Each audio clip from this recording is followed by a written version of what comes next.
मंगल मूर्ति सद्गुरु मिलवें सर्वाधार। मंगलमय मंगल करन विनवों बारंबार। धन्य धन्य सद्गुरु सुखद महिमा कही न जाए।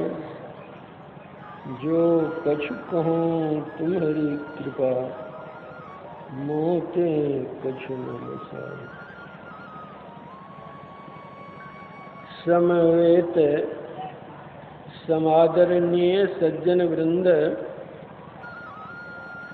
आदरणीय माताओं तथा भक्तिमती बहनों,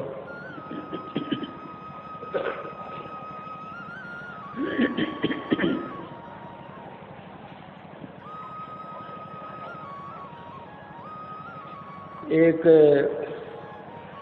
राजा के दरबार में एक हाथी बंधा हुआ था।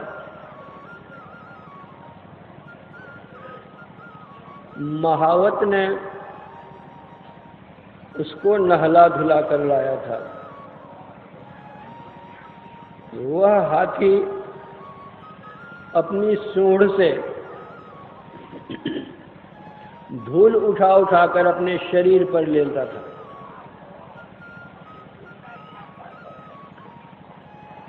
एक व्यक्ति उसी रास्ते से जा रहे थे। उन्होंने पूछा कि भाई, अभी आपने हाथी को नहला धुला कर यहाँ लाया है और फिर यह हाथी अपने शरीर पर धूल ले रहा है, क्यों? महावत ने उत्तर दिया कि यह जंगली जानवर है ना, इसको कितना भी नहला लो धुला लो, लेकिन ये अपने स्वभाव से बाज आने वाला नहीं है ना, इसलिए धूल ले रहा है। उसको क्या पता स्नान क्या होता है।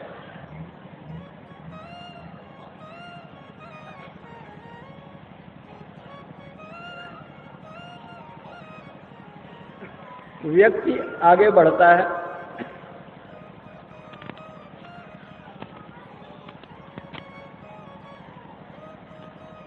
अब्दुल रहीम खान खाना से भेंट होती है।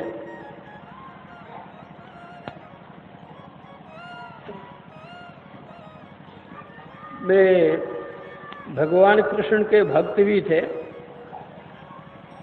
बड़े दानी थे, ज्ञानवान विद्वान थे, अच्छे कवि भी थे।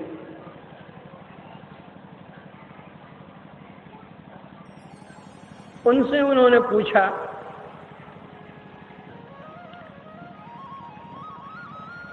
धूल धरत निज शीश पे कहु रहीम के ही काज।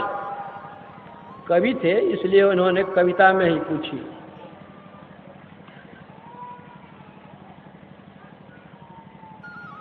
रहीम कवि ने उत्तर दिया, जेहि रज मुनि पत्नी तरी सो खोजत गजराज। वह शरीर पर धूल नहीं ले रहा है, वह तो उस धूल की खोज में है जिस धूल से ऋषि पत्नी अहल्या का उद्धार हो गया था।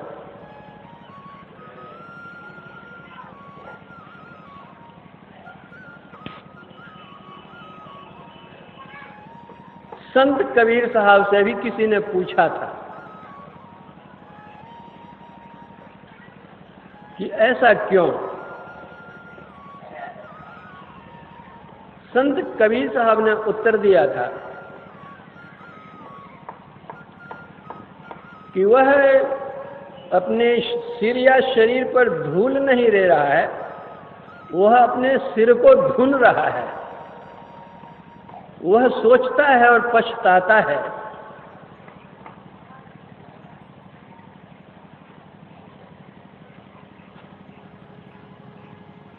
राज दुआरे बंधिया माथा धुने गयंद। वह माथा धुन रहा है। क्यों धुन रहा है? मनुष्य जन्म कब पाई हो भजी हो परमानंद, इसलिए वह माथा धुन रहा है, धूल नहीं ले रहा है। हम लोगों को मनुष्य शरीर मिला हुआ है। हाथी तो सिर धुन रहा था कि मनुष्य शरीर हमको मिले कि भगवत भजन हम करें, लेकिन हमको मनुष्य शरीर मिला हुआ है। अगर हम भगवत भजन नहीं करते हैं तो कहीं ऐसा हमको भी एक दिन हाथी के समान सिर धुनना नहीं पड़े, इसलिए ये सत्संग का आयोजन है।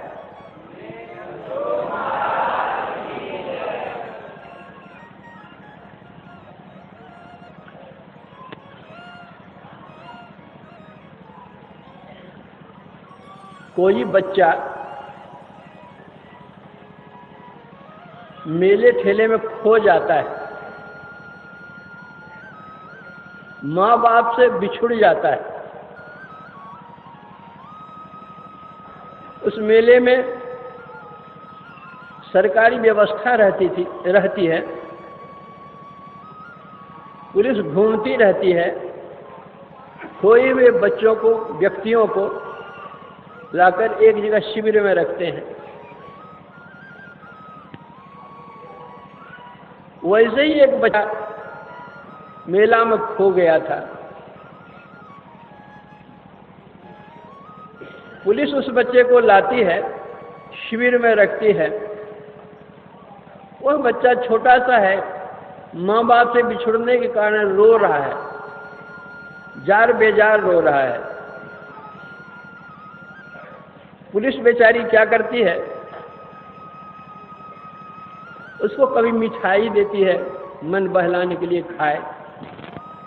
थोड़ी देर वो बच्चा मिठाई खाता है, लेकिन जब माँ बाप की याद आती है तो मिठाई वो फेंक देता है, फिर रोने लग जाता है।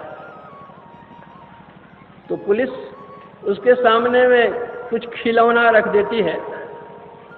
वह बच्चा कभी खिलौना झुनझुन झुनझुन करता, कभी उसमें वो अपना मन लगाता है, लेकिन फिर जब उसको याद आ जाती है माँ बाप की तो उस खिलौने को फेंक देता है, रोने लग जाता है। बहुत तरह से व्यवस्था करती है पुलिस बच्चे को शांत करने के लिए, लेकिन यह कितनी भी व्यवस्था करने पर वह बच्चा चुप हो सकता है जब तक उसके माँ बाप से उसकी भेंट न हो जाए। कितना भी कुछ कर लीजिए लेकिन वह बच्चा रोता ही रहेगा। उसी तरह यह जीव इस संसार में आया हुआ है, भटका हुआ इस संसार में, विषय के मेले में यह भटका हुआ है, विषयों में यह अटका हुआ है, माया में यह लटका हुआ है। सांसारिक चीजें हम देते हैं इस जीव को, लेकिन कितना भी हम कुछ देते यह संतुष्ट नहीं होता। एक भीख मंगा है, लोगों के सामने हाथ पसारता है, उसके हाथ में एक 10 पैसा कोई दे देता है तो खुश हो जाता है कि 10 पैसे मिल गए। 2-4 10 जगहों में वह घूमता है। अब 10-10 पैसे अगर उस भिखारी को मिलने लग गए, 90 पैसे मिल गए,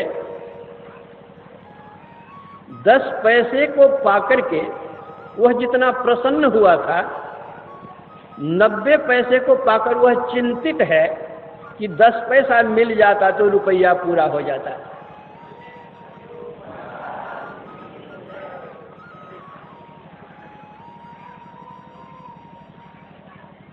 आज हम चाहते हैं 10-20 हो जाए, 50 हो जाए, 100 हो जाए, 1000 हो जाए। 1000 होने पर लाख की खोज करते, करोड़ की, अरब की, न मालूम यह कल्पना कहाँ कहाँ तक बढ़ती जाती है। संत सुंदरदास जी महाराज ने कहा, ज्यों 10, 20, 50 भये सत, होय 1000 तो लाख मंगेगी। यदि लाख पूरा हो जाए तो, लाखपति बन जाए तो, कोटि अरब खरब असंख्य धरापति होने की चाह जगेगी। यदि धरापति भी बन जाए तो तब अब पृथ्वी पातालहु राज करो, तृष्णा अधिकी अति आग लगेगी, सुंदर एक संतोष बिना सठ, तेरी तो आग कभी न बुझेगी।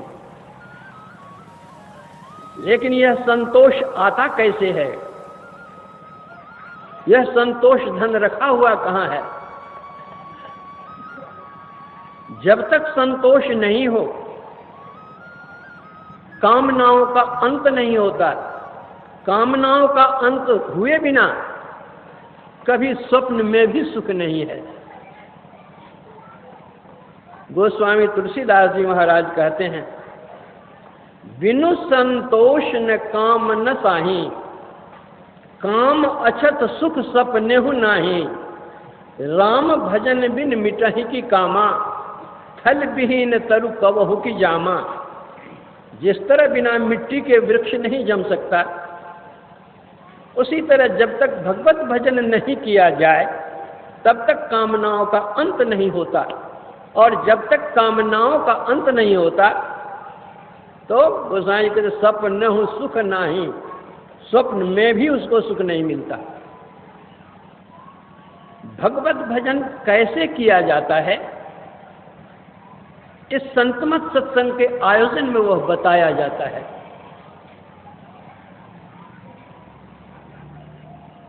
संतों ने विविध प्रकार से समझाने की चेष्टा की है। जैसे बच्चे को खिलौना देते हैं, मिठाई देते हैं, कुछ देते हैं, जब तक भेंट नहीं हो फिर भेंट हो जाती है, माँ बाप से प्रसन्न हो जाता है। उस प्रभु से मिलने के लिए, जिस परमपिता परमात्मा से हम बिछुड़ गए हैं, उससे हम कैसे मिलेंगे,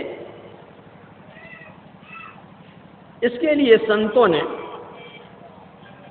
कभी दास्य भाव में कहा है, कभी सख्य भाव में कहा है, कभी वात्सल्य भाव में कहा है, कभी दाम्पत्य भाव में कहा है, कि किसी भी तरह यह समझ जाए।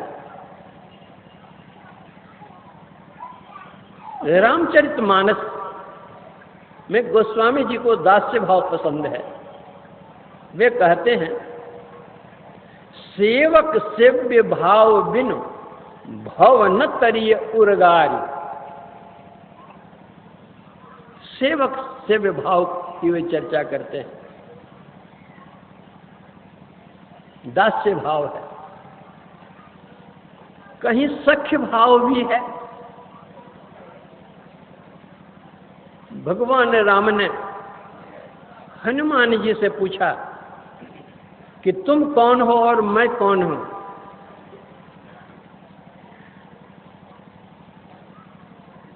हनुमान जी ने उत्तर दिया कि शरीर भाव में आप स्वामी हैं, मैं सेवक हूं। जीव भाव में आप ब्रह्म हैं, हम जीव हैं। आप अंशी हैं, हम अंश हैं। लेकिन आत्म भाव में तो भगवान जो आप हैं सो हम हैं, दोनों में कोई भिन्नता नहीं है।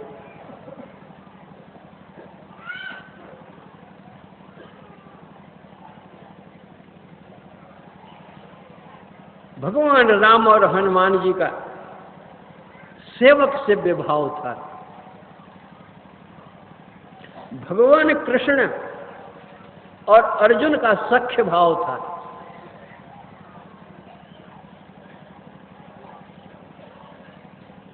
ये राजा दशरथ और भगवान राम में वात्सल्य भाव था।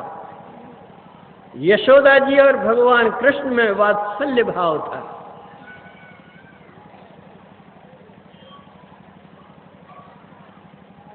गोपियों का दाम्पत्य भाव था।